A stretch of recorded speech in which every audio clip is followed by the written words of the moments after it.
Good morning. My name is Gretchen Wood, and I serve as the Vice President of Institutional Advancement for Monroe Community College. On behalf of MCC President Dr. Deanna Burton-Nana, who is out of town today on college business, I have the honor and privilege of welcoming you all to MCC's downtown campus, located adjacent to Rochester's beautiful High Falls and the Genesee River. There are several special guests for us to recognize this morning. I invite you to hold your applause until I've welcomed them all. They include my colleagues, Dr. Kim McKinsey-Mabry, Acting Provost and Vice President of Student Services, Dr. Calvin Gann, Vice President of Diversity, Equity, and Belonging, Daryl Jacob-Moore, Interim Vice President of Administrative Services, and Kristen Seinkins, Acting Vice President for Economic Development. State legislators, Assemblymember Harry Bronson, Assemblymember Demond Meeks, Assemblymember Sarah Clark, Assemblymember Jen Lunsford, Senator Sam Mabrouk, Senator Jeremy Cooney, Rochester Mayor Malik Evans, Monroe County Executive Adam Bello, Monroe County Sheriff Todd Baxter, Monroe County legislators Howard Mafushi, Michael Udelson, Mercedes Vasquez Simmons, Genesee County Legislature Chair Rochelle Stein, Town Supervisors Steve Schultz of Henrietta and Bill Maley, Brighton, Irondequoit Councilwoman Patrina Fieldman, Greater Rochester Chamber of Commerce President, CEO, and SUNY Trustee Bob Duffy, Empire State Regional Director Vinny Esposito. Please join me in welcoming them all today.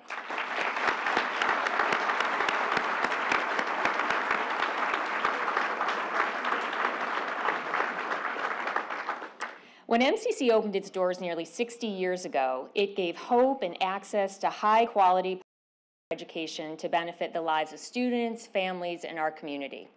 Today, the college's dedicated faculty and staff educate and inspire more than 8,700 students across our 4 sites and our virtual campus. 5 years ago, thanks to New York and Monroe County taxpayers, MCC opened this downtown campus to serve students who live in the city of Rochester and to strategically meet the growing economic and workforce development needs of our community and business leaders. MCC graduates are in high demand because employers help define many of our innovative degree and certificate and micro-credential programs based not only on the needs of today, but on the skills that we need to keep New York and Monroe County competitive tomorrow. We are grateful that our forward-thinking governor chose Monroe Community College as the background for her announcement today. Please join me in welcoming the 57th governor of the state of New York, the Honorable Kathy Hochul.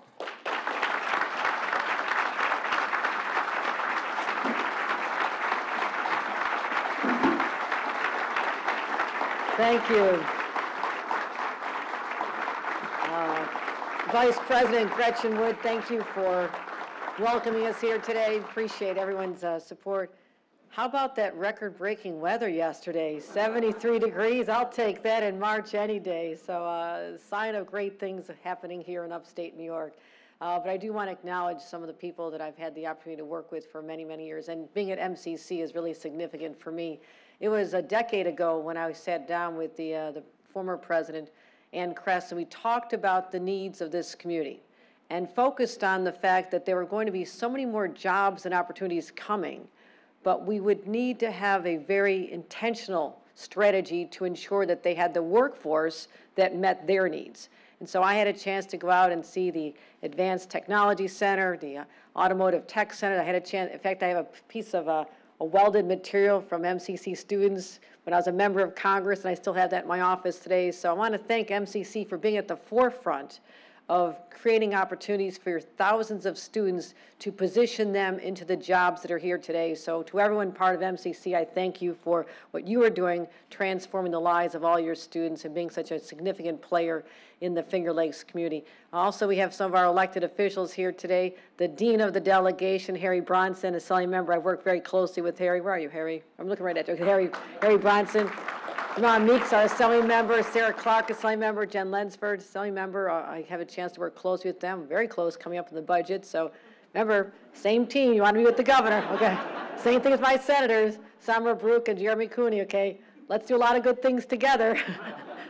And of course, our great mayor, who I have a chance to sit down with after this to talk about the needs of the community as we deal with the crisis related to gun violence. And I'm really proud that we've been able to embed our state police with you here today. We have more state police here to assist your efforts to protect the streets and the people of this great community. And so I want to thank you for your leadership. And of course, Adam Bella, who I've worked with for, feels like decades, but we've done a lot of projects together. But I will always say that part of your legacy is how you got us through this pandemic.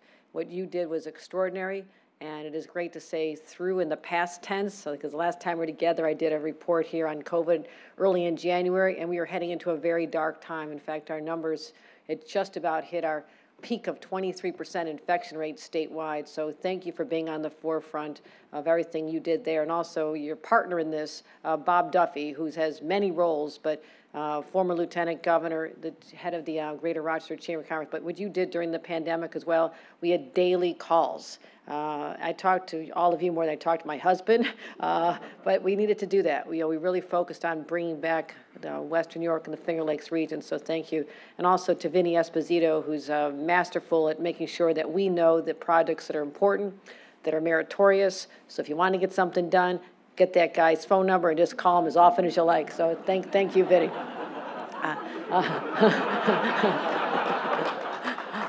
Also, I do want to recognize that we have the leaders of several local Ukrainian American organizations, and it is can you raise your hands, please? Wait.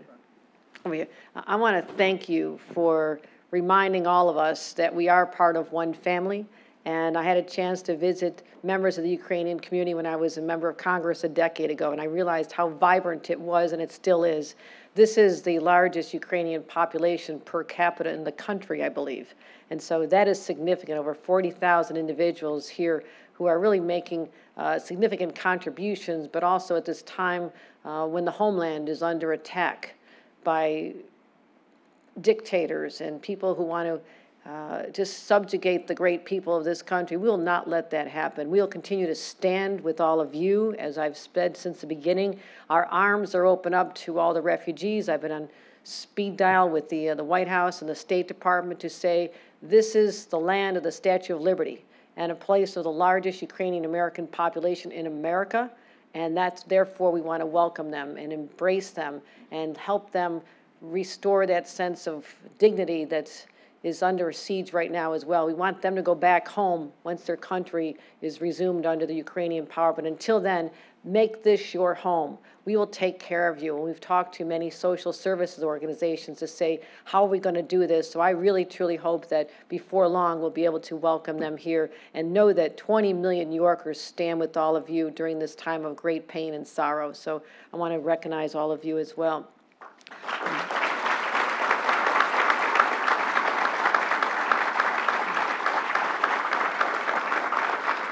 I think it's no secret that I know Rochester very well, not just having represented this area as a member of Congress, but just as growing up in upstate New York and Western New York. I mean, this is home to me. And I have seen a transformation of this community. I'm from Buffalo. When we were in Buffalo, the blue-collar town, Grandpa worked at the steel plant, Dad worked at the steel plant. We all were the blue collars, and then we all knew about Rochester being the white-collar community, and they're kind of like, I had really nice white collars. That's why I wear my white shirt today. We had Bausch and Lomb and Xerox and Eastman Kodak. I mean, really, just the great innovators of not just this area, but of our nation and the world.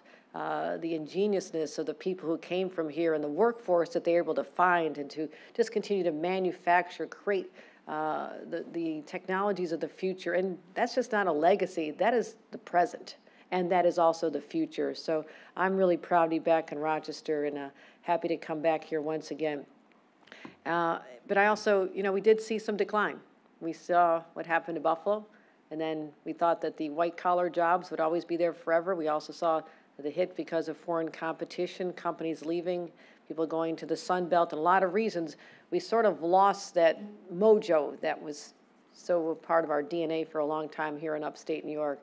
But we also know we can get it back, and that's what I've seen over the last number of years as the chair of the Regional Economic Development Councils. I've been to more groundbreakings and ribbon cuttings than anybody on this planet, but most of them have been in this area. And I want to thank everyone who's been part of the REDC. Bob's been involved with that, to bring, again, the ideas to us that we can make sure that they're invested in, including the Forward Center, part of the URI initiative, which I just had a chance to tour. I'll be back for a ribbon cutting in May. Mark your calendars, some good, beautiful day in May. Maybe we'll hit 73 degrees again like we did yesterday.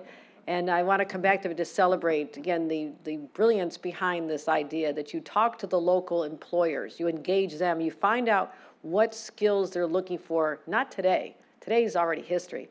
What skills they're going to need in their workforce 3 to 5 years down the road. That's always the conversation I have when I gathered here with business leaders and people from MCC and everywhere else, our educational institutions, when I was in Congress, and now I see how important it is. So we're going to see the fruition of that concept, and there are going to be thousands of students who come to these doors marching right into good paying jobs. So that's good news for the employers, but also changing the lives of students. So we're going to continue focusing on workforce development as well.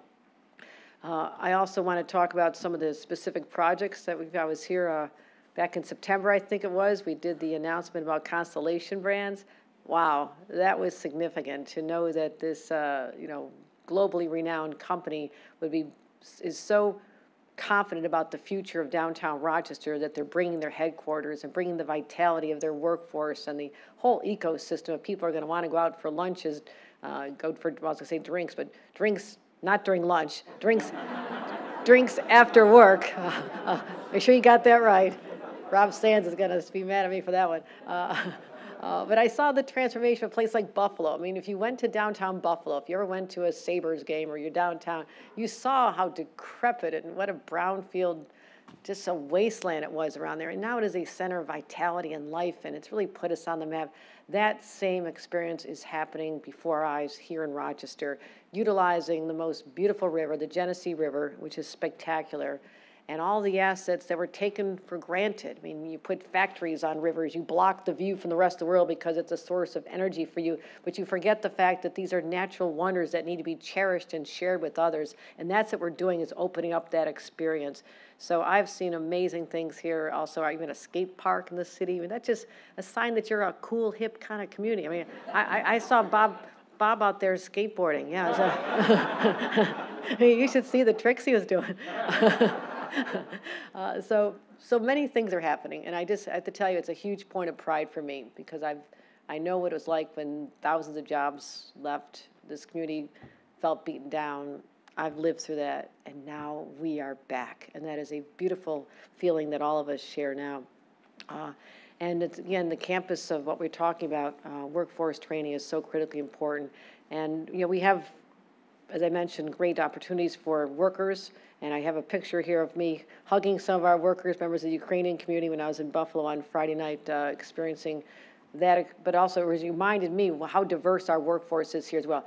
Being a place where people from every corner of this planet come and feel comfortable here. What we have done with making this community so welcoming to refugees has really set us on a path forward of diversity and welcomeness, and that is why we're going to continue welcoming not just the people from Ukraine when they're able to come here, but from all over the world. And that is what makes us so unique here in Rochester and the Finger Lakes area. So here's some areas that we're focusing on to continue responding to the COVID-19 pandemic. We don't know what the future will bring, because back in November, I was thinking, well, the numbers are going down, we're looking really good. And then November 26th was the first day that Omicron was identified as a variant. December 2nd, our first case in the state of New York. By the middle of December, we were on fire. It spread so quickly. That's why we were so intent upon pushing vaccines and boosters out and testing kits. We had 92 million test kits. I think I have more than the federal government, because I was so intent that we had to protect our people, to amass the supplies we need. And I want to thank everyone in this region who had a hand, and many countless individuals did, in setting up our vaccination sites, working with the county and the city and the clergy and everywhere at the schools, making sure our children are vaccinated. We still need more children vaccinated. We can do better on that front. because we don't know what the future will bring. So you're a parent, you want to continue to fortify your children, protect them every way you can. It's what you're hardwired to do as a parent, I know this. But we also have to continue focusing on our pandemic relief. So continue to be smart. We also have to rebuild our healthcare and teacher workforces, as I will talk about in a couple of minutes. Tax relief, my God, just when you think you're getting above water, and then we have inflation, and then throw a war on top of it. I mean, this is just going to have, a real hard impact on our struggling families. And people just thought they might just be coming around the corner here. And so we have to give them relief. We have to be very sensitive to that. And I certainly am, as someone who's, had to take care of family finances for a long time. And you sit at the table, it's like, how's this going to work out? How are we going to pay for not one but two college educations at the same time? These are the stresses that everyday New Yorkers deal with. And the state has a responsibility to be in tune with that and respond as well. We also have to speed up our economic growth, continue creating good paying jobs, our infrastructure, climate change, public safety, homelessness, affordable housing, and as well as enacting bold reforms. So this is the agenda we've laid out. Just back to COVID, I will say that we did have a big significant event when we lifted the mask requirement in schools. And that was on top of a few weeks ago lifting the requirement for vaccines or masks. And again, this was done with tremendous amount of thought, analyzing the data, the trends, whether or not there's any global variants spiking up elsewhere. We did a lot of analysis with our Department of Health, as well as talking to leaders in Washington. And so, what we've seen now is a 99% drop since our highest cases, and I want to make sure that everyone knows that Finger Lakes are now down to about 1.48, just a teeny bit higher than the statewide average of 1.41. So congratulations, Finger Lakes. You did that for us, so thank you.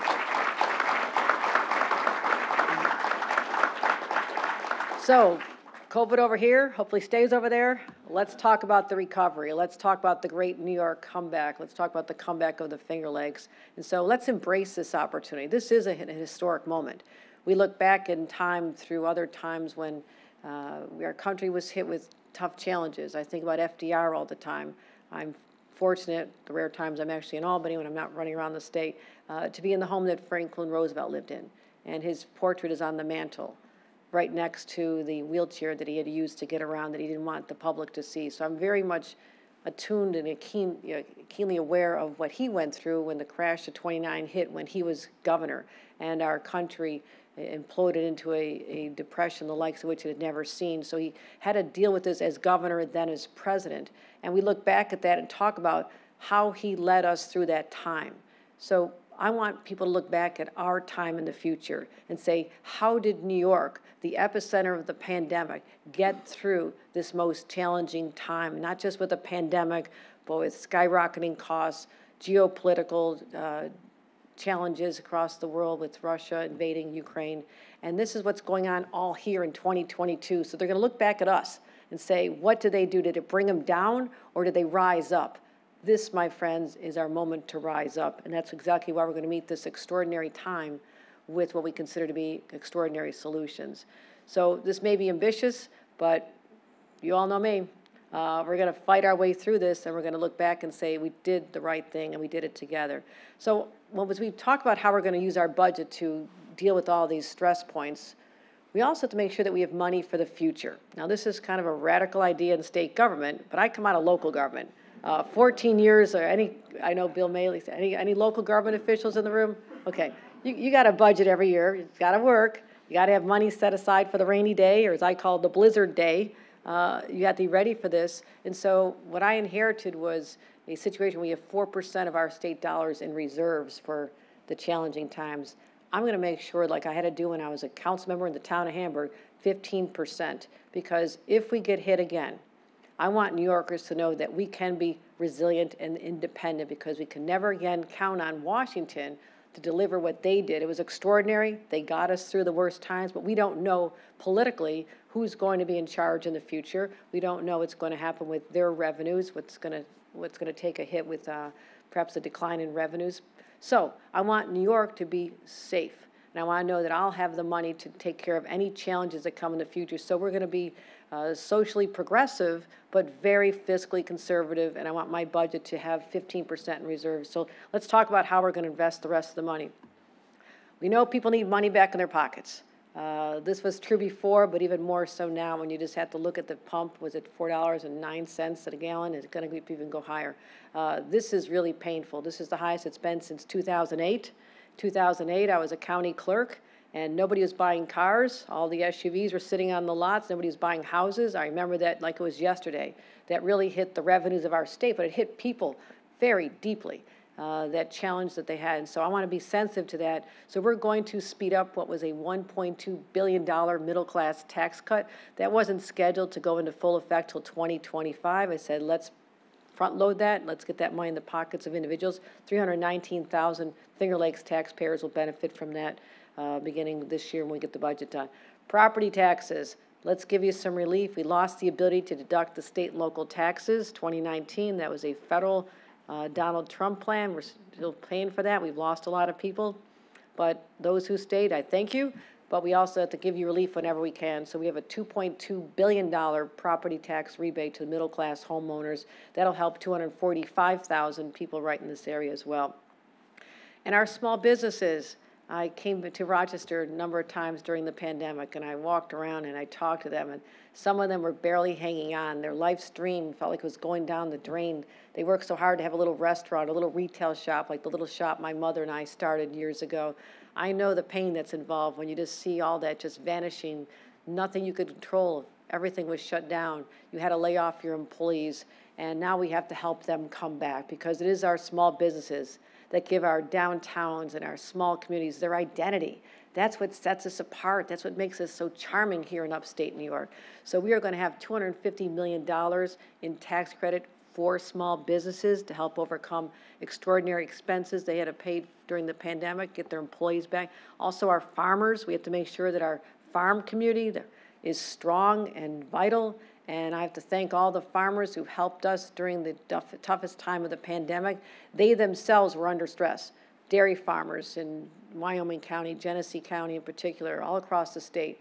They had no market. Think about when schools are shut down, there's nobody buying milk. Restaurants shut down, nobody's buying their produce. It was a very tough time. So very quickly, the state jumped in, purchased all these products, commodities, and got them to food banks. And I've had the opportunity to witness the food from upstate New York and places as far away as Brooklyn and Queens and the Bronx, feeding hungry people while keeping our farmers alive and able to continue on for another year or more. But let's keep them going. They're an important part of our industry and our economy. So we're going to keep investing also in our health care. My gosh, if we ever realized that there were fractures in our health care system, it came to light during this pandemic. We knew we were heading toward a shortage of healthcare workers. We saw that back in 2018. You could see the trends, people retiring, the needs getting greater, older population, more people need healthcare needs, and we weren't ready for it. And then you hit a pandemic, and people got sick themselves, had to walk away because they had to take care of people in their own families, people that were exhausted after nearly 2 years of this. They just said, I can't take it anymore. I've looked in their eyes, I've met them, and what they've been through is excruciating. So instead of just always calling healthcare workers, oh my gosh, they're heroes, aren't they great? We got to pay them better. Okay, that's really nice. We owe you a debt of gratitude. We also owe you a debt of money, in my opinion. You've been underpaid for far too long. So let's take care of these people. So in the short term, we're going to give them bonuses just to say thank you. We can do that, but also $1.6 billion for upgrades in our system. And our hospitals have really been hurting. A lot of them lost the ability to bring in revenue from elective surgeries, no fault of their own. That's not something they could have planned for. They lost a lot of revenue. So we're going to have to rebuild our nursing homes, our healthcare facilities, and our hospitals, and we'll be having those conversations with the legislature very soon. But this is a necessity. It's hard to make this much of an investment right now, but I say if we don't put this $10 billion in now, we're going to regret it later. We're going to regret it if we don't build this whole system of more workers coming in. And we have a very aggressive plan to recruit more doctors and nurses. And I even said, anyone coming in from Ukraine, if they have a nursing degree, they can work with us. Let's bring them here. Let's bring them from all over and reduce any bureaucratic burdens that might be in their way. So I've talked to our health department of how we can do just that. Our schools have taken on the chin as well. I mean, think about what our kids and the teachers and parents just came through, all this remote learning. And we saw that there was an incredible digital divide when the thought was, well, just go home and learn on your iPad or your family computer. What if you don't have internet connection? What if that's not something your family can afford? What if you don't have a device that works? So we lost a lot of education time for our kids, and we're going to be paying for that for a long time. To lose a year, year and a half, 2 years of education in a normal setting, not to mention the social dynamic of kids being isolated, not having access to friends and a support system or people who need particular assistance. I mean, we really, I don't know if we're going to know for a long time the real impact on our children, but we have to do something about it now. We need to get them the mental health services. We need to invest in our schools. We need good after-school programs so there's productive activities for children when they leave at the end of the school day, because not everybody's parents are able to sit home and wait for them. They have their jobs to do as well. So we're making our highest investment in the history of the state of New York toward education, $31 billion, and the Finger Lakes alone, $177 million, as well as for foundation aid, which goes to the high-need communities, and this was tied up in litigation for a long time. I settled it. I said, let's stop fighting, get the money out to people, $124.3 million for this area as well. So that's going to be significant. Also, tuition assistance. It has long been absurd to me that we don't help part-time students with their tuition, because you're basically saying you have to be wealthy enough to say, I'm leaving all my jobs, I don't have to work, I'm going to be a full-time student in order to get assistance because you don't have that much money. Do you realize how inane that is? The people who need the money are the ones who need to work, go to school part-time because they're trying to earn money for this semester to pay for the next semester. So let's just make it easier on everyone to have access to a great education at places like MCC and allow part-time students to have eligibility for tuition assistance. So $150 million will help make that happen. It's common sense. It should have been happening all along, and we're going to do that in this year's budget. Also,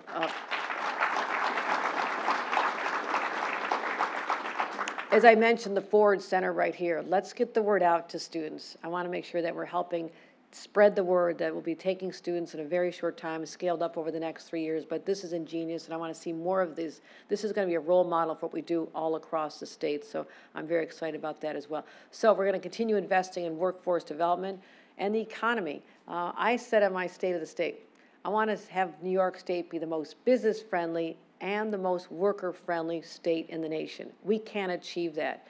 And that's why we're investing in our workforce development programs so people are trained for the jobs of the future. Also, let's launch phase 2 of Rock the Riverway. Let's get it done. Let's make sure that we have the resource we need. Announcing that here. Let's build on the success of phase 1. $50 million in New York investment for more than a dozen projects that'll revitalize this beautiful downtown's waterfront. Right now we'll be highlighting phase 2, which is the new High Falls State Park, and that's going to allow us to preserve the Genesee River Gorge and have public access for the first time in generations. The bridge is beautiful. I think this is so beautiful. I mean, this is, what can I say? It is, I have been to more waterfronts and I've seen more communities, and it is still shocking to me that over time people never embraced the beauty and the wonder of just access to water. Water calms people down. To have the Erie Canal, the Genesee River, Lake Ontario, this area has it all, and the Finger Lakes. I talk about this area all the time, just so you know. I'm always celebrating what we have here. Oh, have you been to that winery on this lake? Have you been up to the Lake Ontario? Have you been to downtown Rochester? It is so beautiful here. So, but we need to just put it on the map. You know, let's focus on the state park. Let's use the state resource to help this keep it going and to really just let people know that this is a community that is fantastic and is on the move. So we've announced before we had $6 million committed for the park design. Today we're beginning the public engagement process. We have some concept plans and rendering to show you. So if you have any ideas, you can go to Rock High Falls Park at esd.ny.gov. So we want the public involved. You know, show us your vision. What do you want to see for your kids and your grandkids someday? I mean, what is the legacy you want to help create? We don't have all the answers. We have all the questions. You tell us what you want to see in this area, and we'll make it happen. So I'm real excited about this. Also, this will include $2.5 million we already committed by the Finger Lakes REDC to restore the High Falls Visitor Center. That's great. $9.5 million for the Aqueduct Reimagined project. And we'll remove the Broadbridge Street, restore the historic Erie Canal Aqueduct as public space, and that'll replicate the canal side experience we have in Buffalo. So the new Rochester Downtown Partnership will help promote and create these improved spaces. So we're just getting started. Also, $10 million awarded to Rochester through the DRI. We talked about that, but now this is going to allow us to improve the blighted Main and Clinton block. This area has to come back. It has great potential. I believe in it. Well, let's make it happen. So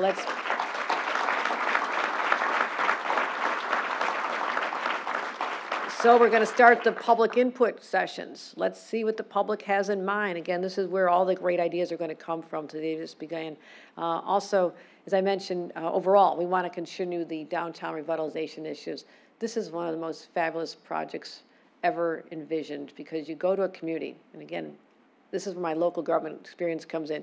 My town of Hamburg, New York, if someone had said, here's $10 million, I would have fallen off my chair. I mean, this is because over time you try to get, well, a little grant here, a little grant there. I mean, over maybe 20 years, you can get the impact that you can have with $10 million all at once. I know that, and that is why we're going to continue for our budget overall, $100 million for that program, but also $100 million for New York Forward. And I want to go after some of our smaller communities. A lot of the we now have 60 communities that have been reimagined. They're either finished or they're in the process over the last number of years.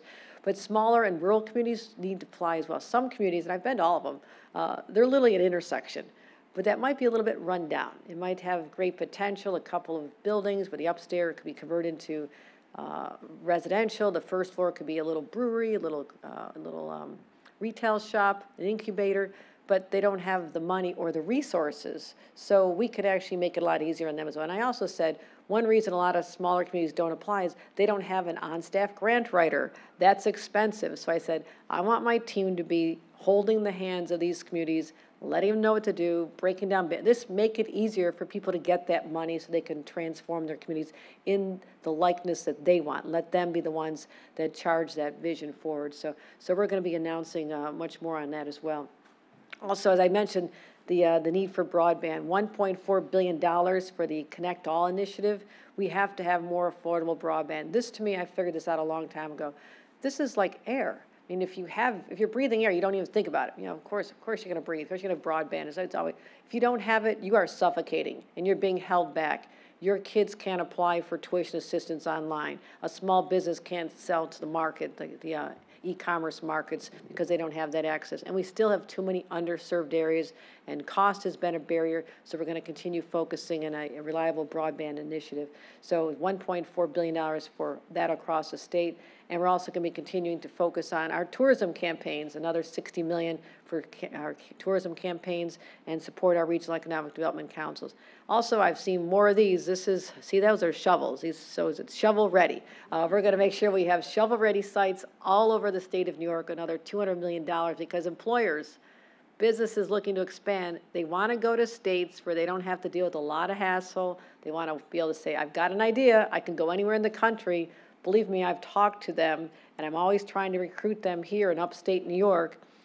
And what they want to do is have shovel-ready sites. So let's get the development of those sites ready, and I'm going to put $200 million to kick that off in our state budget as well. And we cannot forget the crisis that is unfolding. We have seen more climate change-driven weather in upstate New York, the unprecedented flooding on Lake Ontario, what's happening with temperature changes, and just we've really been getting hit hard in this state. And we have to confront this now. Actually yesterday, but right now we have to take this, and I want to have a $4 billion bond act passed this November, and we need all your help, because this will give us the money to focus on clean water and clean air, and just to focus on clean energy jobs, which I believe are really the future. We need to teach the skills for those jobs as well. We're also making the largest investment in our Environmental Protection Fund, and also we've dedicated $2.3 million for the Finger Lakes, Lake Ontario watershed. Those are the kind of investments. We get this through, we can micro-target areas of high need, focus on them, and also do what we're responsible to do. You know, we are the stewards of this climate and this planet for the future.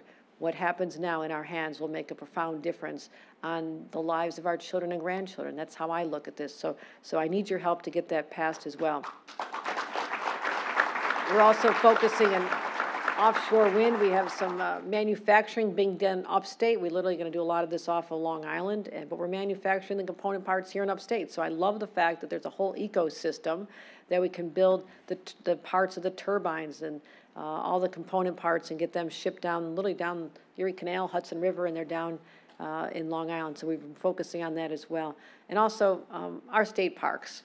I love our state parks. I've been camping in everywhere from Allegheny to Letchworth up to Thousand Islands. Because when you're a little kid and you don't have a lot of money and your parents throwing you in the back of a station wagon, that's your sleeping in the back of a station wagon with a bunch of kids for your vacation. A lot of fun, but great memories. And I also want that available for generations to come as well. I mean, let's keep investing in our state parks. And a place like Letchworth, I mean, I've heard some call it the Grand Canyon of the East. No, I call that the Letchworth of the West. So just so you know, so it is spectacularly beautiful.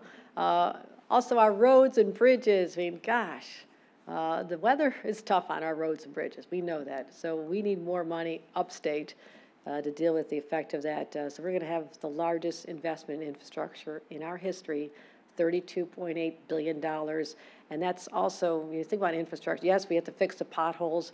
And I've had a personal experience with every single pothole in the state of New York. I'm coming at them. I've driven on all of them, 370,000 miles as lieutenant governor.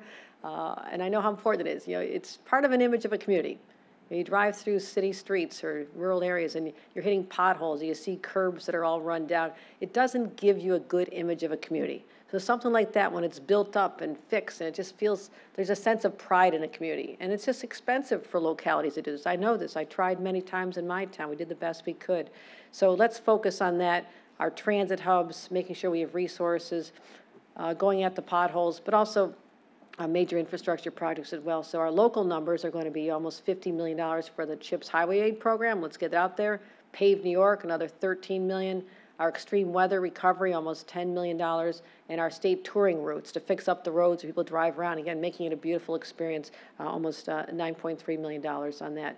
So let's talk about that inner loop. I love what happened there. I talk about this all over the state, just so you know, when I talked about how we need to be investing in connecting communities, not separating them, as had been the practice in the past. I talked about this when we talked about 81 in Syracuse. We talked about what we're going to try and do in Buffalo. And I always say there's an example out there.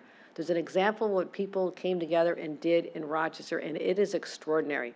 I have been at ribbon cuttings for supportive housing for veterans and affordable housing and neighborhood projects at the site of a former highway, and that is unbelievable. So infrastructure is not about just, you know, asphalt and shovels and building roads. It's also about connecting communities. That's what I love about infrastructure. It connects people, communities, it connects families at the end of a workday, it connects people to their jobs, and let's continue to do that. And particularly communities of color that have been almost by design separated. It seems like the highways went through these communities the most, and there was a time when everyone designed them to get people out to the suburbs. I mean, leave the downtown area. We saw that in Buffalo and Syracuse and Rochester. Everybody leave. Well, we don't want that to happen. We want to connect the communities, bring people back down, and make sure that our downtowns are vital. So today I'm announcing $100 million in funding committed to the project. There you go. That's Mayor. $100 million. Thank you. Thank you. Let's get it done. You know I'm impatient. I said, let's get moving. We have a 2-year design process underway now, and I'm going to say, can we shorten that a little bit? But we'll replicate the success of the Inner Loop East. We know how to do this. We've done it before, and we can have the infill, and this area has divided Rochester too long, and I know we can do extraordinary things here. You know, think about what we did with the expansion of the Children's Museum and all the great things that have happened. So we are only limited by our imagination on what we can do when we reopen this land and make it, the community feel like it's one again, and that's what I really want to achieve. And so I think that's going to be fantastic, and this is going to be something we're going to be talking about for a long time. But also a couple other major facilities I've heard a lot about from our mayor and our county executive. You know I love zoos, and you know I love baseball, so here we go. Frontier Field, an additional $10 million for a total of $12.5 million for upgrades. You know, that means the Rochester Red Wings, we love our Red Wings, one of the nation's oldest professional baseball teams, if you know that bit of history. They'll now be able to meet the standards set by Major League Baseball, so that's important. So let's make that shine again. It's going to be beautiful. But also the Seneca Park Zoo. I took my kids to many zoos. It's a great experience, and it just connects families together, and I love zoos. So we are going to allocate an additional $42.5 million to fully implement the visitor experience.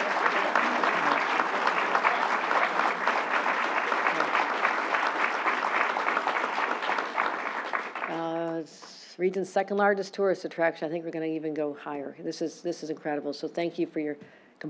I don't think I ever talked to you, but every phone call was COVID, zoo, baseball. COVID, zoo, COVID, zoo.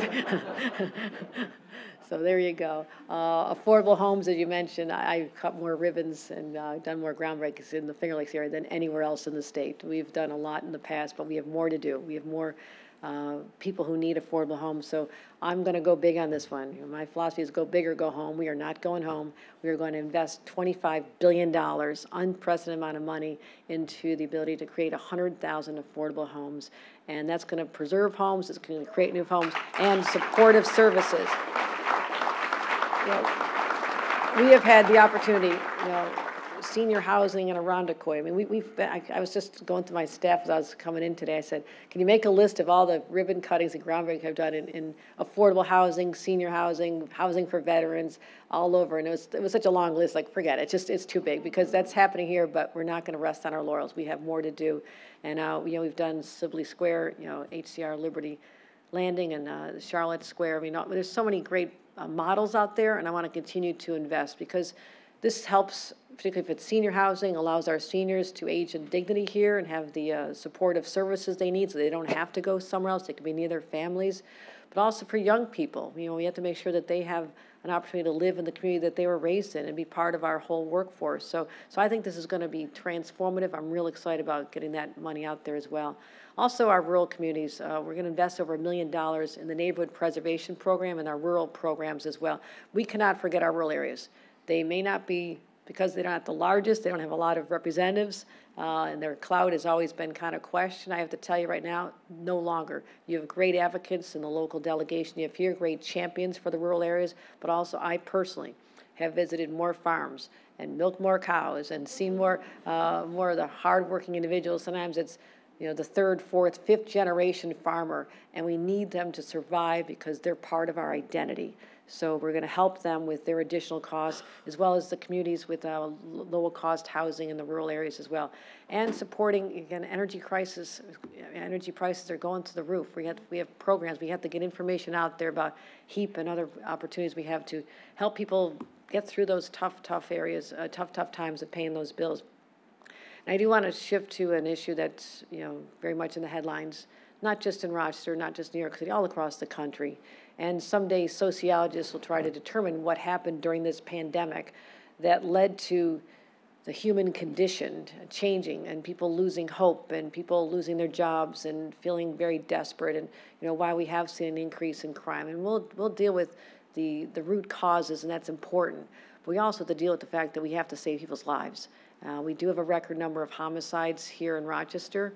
And again, it's not just here, but we know what we have to do, and we have to create more training opportunities for our law enforcement, help them receive the funding they need. We're tripling our investment in our law enforcement, very important to me, in our gun-based violence response, as well as what happens to a community after gun violence. We have to realize this has an effect on an entire community and the children that are in a family when a loved one is lost to violence or they're related to the perpetrator of the violence. It has an effect that we have to deal with holistically. But bottom line is, people need to feel safe in their communities, and that's what we're going to be focusing on as we have the conversations going forward over the next couple of weeks. So we'll be announcing more on that. And I announced a gun interdiction task force where we have nine states have come together, as well as NYPD, all of our bordering states, the Northeast, because we are seeing a real pipeline of guns. Illegal guns are coming to the state more than ever before. And people are buying the guns on the streets. The gun trade is very robust, and we have to cut it off. So we're going to be hopefully stopping guns from coming up from the borders. Pennsylvania, where we have people loading assault weapons into trunks and gun shows legally in Pennsylvania. Well, they're heading north because they're going to make money selling them on our streets. We have to cut that off. And that's what we're going to do. We're going to be dealing with, make sure we have the money to deal with it, $224 million for violence prevention and disruptive programs, as well as our gun interdiction programs. So tripling our resources again for law enforcement, tripling our resources for the violence disruptor programs. And I've directed the state police to allocate more resources to this area. We have state police on the ground, more so here because we were asked for help, and we said, yes, of course we're going to help you. So we have more troopers here than any other urban area in the state. And that's having an impact, and we're going to stay there while we can still keep making a difference. And that is my commitment to this community until we turn the corner. And we will turn the corner. Mark my words, we are going to come out of this. We have a thoughtful approach. We need time to execute it, and we're going to make these communities as safe as they were before the pandemic. And I want to thank Mayor Evans for his partnership on this as well. We're going to sit down after this event, have a conversation as we have done before, but we'll partner very close between the state and local governments on fighting gun violence. And also an issue that I've been here before many times to talk about, expanding our substance abuse services. We have tremendous programs in this community, but it's all about scaling them up. Are there enough resources? Are enough people in this field, the recovery coaches, the doctors that are training? Are we doing enough? And the answer is we're going to keep fighting this until we can save every single life. I'm not giving up this fight. As you know, it took a family member of mine, someone we thought was going to be able to turn the corner, and the resources just weren't there a decade ago. We're going to make sure that every family has what they need to help a loved one get through this. So we're going to have nearly $30 million in this area for treatment and recovery and prevention services, and we've been at a number of events. So that's just sort of a top line snapshot of what we're going to do. We have a lot on our plate, but I want you to know that I'm up to the task. I'm excited, I'm energized, I'm proud to be the first upstate governor in a very long time, and I want to continue to fight with fight for you, to fight for you, and to really herald in a whole new time in our state, a new era for New York, which is based on consensus building and collaboration, a whole different approach to government, and our willingness to work so closely hand in hand with our local partners here to really just give people the sense of confidence and faith. We have worked so hard on the pandemic, and now we have other challenges, but I in my heart truly believe that we are just on the cusp of entering on a whole new era that people will look back on and say, yes, they figured it out, they got through those times, and they got through them together in a stronger way that people are going to be so proud of. And I want to thank all of you for being here today and for also being the advocates and the champions and the people who are out there in the community, letting people know that our best days truly do lie ahead just around the corner, and I believe in that. So thank you very much.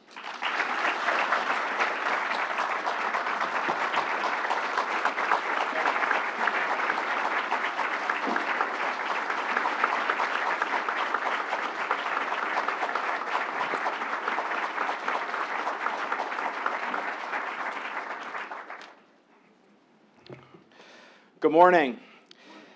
Wow, it really is a new era for the city of Rochester, Monroe County, the Finger Lakes, and New York State. Let's give our governor a big round of applause.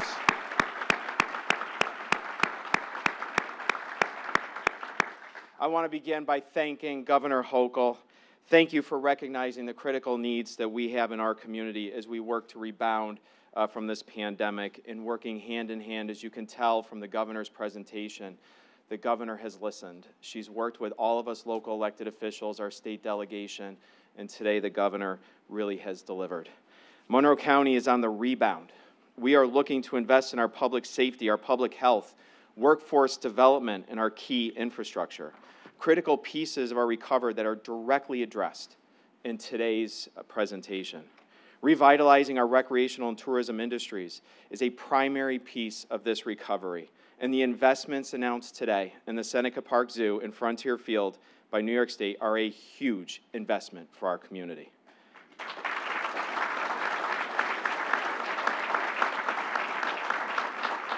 And the governor's right through everything. COVID, baseball, the zoo.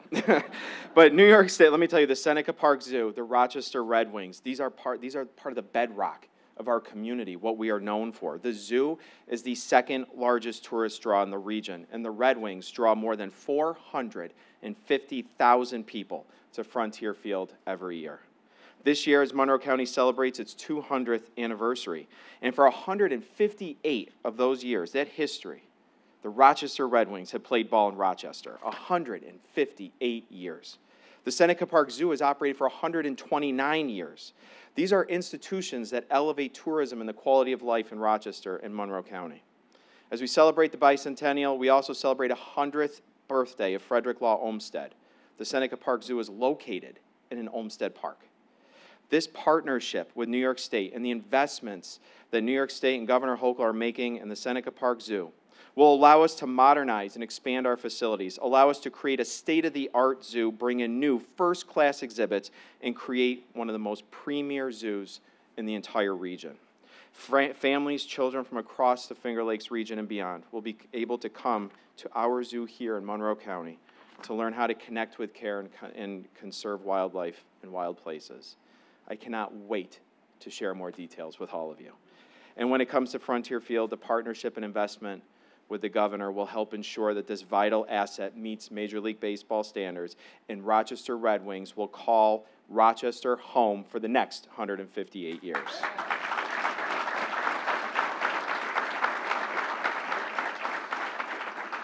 Today made clear that Governor Hochul's priorities are Monroe County's priorities: public safety, economic and workforce development, public health, and infrastructure. It takes collaboration from all forms of government to make this happen. And Governor Hochul has been an incredible partner for our county. Monroe County's economy is rebounding from COVID at a faster rate than any other area of the state. The State Department of Labor stats placed Monroe County as a statewide leader in job growth for the past several months, partly because of our unique entrepreneurial and talented workforce and our strong economic and business partners. As we look to move forward from the pandemic, we find ourselves with a crisis of opportunity. More jobs than we can fill with a trained and diverse workforce. I don't know a single employer here who isn't looking to hire.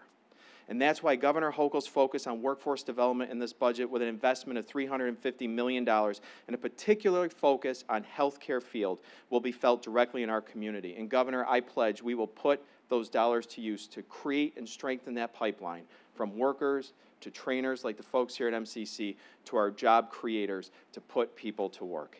In Monroe County, we're also expanding access to child care, and Governor Hochul's investment of $1.4 billion statewide in this year's budget will help those workers be able to obtain those jobs, obtain those training, and succeed.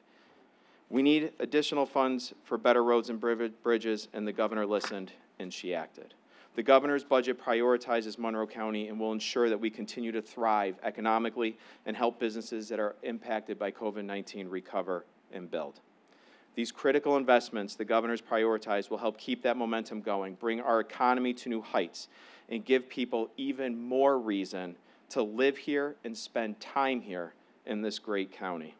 So, Governor, thank you again for listening to the needs of Monroe County. Thank you for being an incredible partner to all of us as we help plan forward to build a better Monroe County as we recover and create that new era for Rochester. Thank you.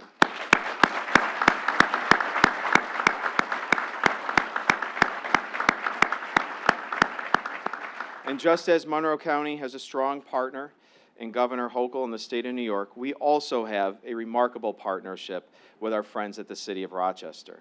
Mayor Evans and I just joked backstage that I think last week we spent more time with each other than we did with our own families, and we're seeing a lot these days because we're working together on that recovery when it comes to investments in workforce development, public health, public safety, all the infrastructure needs. We're at a time of we're at a time where we can use this crisis as an opportunity to come together, to lead, and to build this region to be the better than it ever has. Ladies and gentlemen, the Mayor of the City of Rochester, Malik Evans.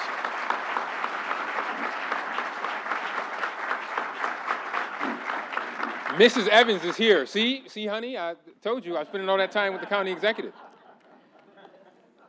Ladies and gentlemen, you know, the governor announced $100 million for the inner loop, and I'm telling you, if we were in church, we'd say, let the church say amen, and I am a preacher's kid, I don't even need to pass the collection plate. I think we need to give the governor another standing round of applause for $100 million.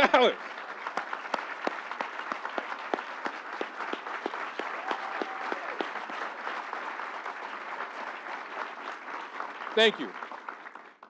There was a saying growing up, don't talk about it, be about it. And I can tell you that Kathy Hochul doesn't talk about it, she is all about it. Because aside from the $100 million that we're getting for the inner loop, already, I've only been in office about 60 days, I have been on the phone with the governor's office more times than I can account. Because I can talk to you in addition to the inner loop, the state park. Already, we have had dozens of conversations about the planning stage of the state park. We're not waiting. We've already been on the phone working to make sure that this becomes a reality, not in 100 years, but soon and very soon. And then the DRI, Downtown Revitalization Initiative, already, those planning conversations have already happened and are moving forward. So she has not only spoke about it, she has delivered it, and I am so grateful for her leadership. I also want to say it feels great to have someone who understands local government, and we're seeing that in all of the announcements that have been made today. The state commitment to working with us on addressing illegal guns and other contributions to violence will make our neighborhoods safer, and our partnership on this could not have come at a more crucial moment. As for the capital funding goes, the word transformational does not even begin to describe the monumental level of investment these funds would generate for our region. This is clearly the most significant level of state investment in the Rochester area in modern memory. I think you'd have to go back to Governor DeWitt Clinton and the building of the Erie Canal to find this level of state spending on capital projects in our city. These projects will fundamentally alter the physical landscape of our city by removing barriers to long neglected neighborhoods, creating new opportunities for our residents, and dramatically improving the amenities that improve our quality of life. That's going to make Rochester a more attractive place for employers to locate their companies and create jobs for all of our residents. With the funding announced today, including the additional dollars for the Rock the Riverway, the governor has essentially changed the conversation on the new vision for downtown Rochester from if, but to when. For private investors, that's a critical development. Now they will start looking at our river corridor and our downtown development with a new set of eyes, just like Constellation Brands did when the company decided to move to a spot overlooking the aqueduct. And I am especially grateful that Governor Hochul has chosen to invest in Rochester's Inner Loop, which ripped apart minority and immigrant neighborhoods back in the 1960s. This $100 million that the governor has earmarked for the Inner Loop North fully funds the design and construction phases of this project. Parks, open spaces, walkable streets, boutique districts, and affordable homes. The physical structures of vibrant communities that some neighborhoods have and some don't. And that's no accident. We know the history of what these moats did in these neighborhoods. Governor Hochul is going to help us tear this down.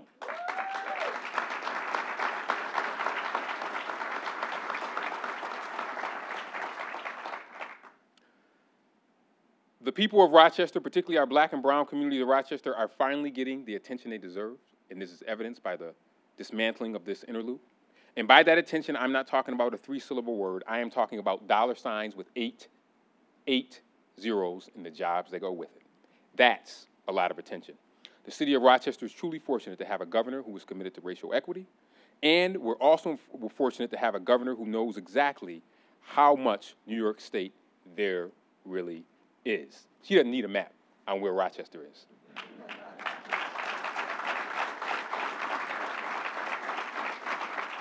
I'm looking forward to celebrating the new vision for Rochester, Governor Hochul, that you are helping to make a reality. Thank you so much for coming, and thank you so much for this great announcement.